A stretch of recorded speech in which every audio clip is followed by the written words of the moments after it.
Hello, my name's Rowley Barclay. I'm a land agent for Brown&Co and based in our Kings Lynn office.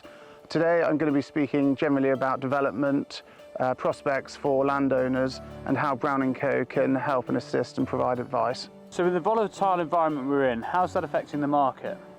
So development markets are dynamic and they're changing all the time. So where you have a site or an area with constraints, you'll have other areas and sites which are going to have prospects and opportunities. So macroeconomic circumstances impact market sentiment. So that's labour, material costs, residential market fluctuations, banks' attitude to funding and risk, and we have got a grip on all these key influences. Rowley, what do landowners need to consider when an area of land has been identified with some development potential? Okay, well, where a landowner generally thinks there could be potential on their property for development in the future, I think it's important to firstly know that every site in the country is unique. Whatever the land parcel is, it's going to be unique in one respect. So there's going to be constraints, there's going to be prospects all the way to, from the start to the final product, if that is developed. It's also useful to have a bit of knowledge of planning policy.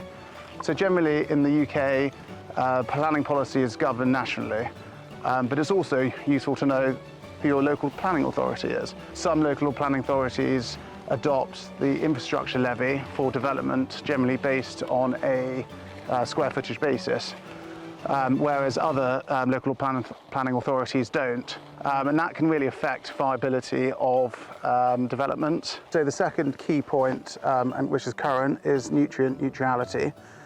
This is affecting huge parts of England at the moment, and it's generally based on water catchment areas. The principle of nutrient neutrality is for a new development or project not to add to the existing nutrient burden within the catchment area. This is hugely significant in these catchment areas because local planning authorities who have adopted this principle are having to, well, part of the planning process, developers are having to design wastewater management schemes for these new projects.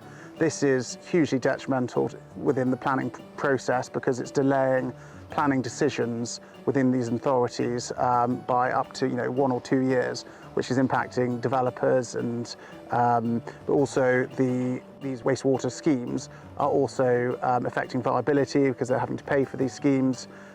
So it's a hugely topical issue where we're also seeing developers, what they're having to do is look outside these catchment areas for sites which are going to have a quicker planning process and might be more financially viable. What are the typical timescales on any potential development opportunity?